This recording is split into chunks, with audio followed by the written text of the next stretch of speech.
و بو ما 103 ساله افغانده آوای و برف آوا بونا باش یا چوی گویا بویا باجر و حتی نو که گلانو جادین ما بویرانگینه ما چه حالت خونینه اجبر بچی که خو هم زوستانش به هری و کرا و هر هاوینش اجبر توزی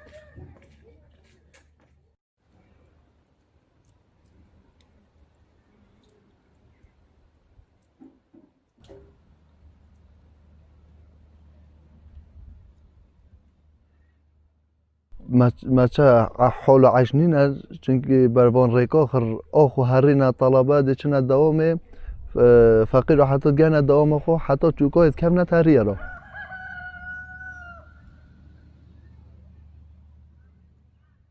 تاخ شیلازه کبن ایکش کبن تین تاخ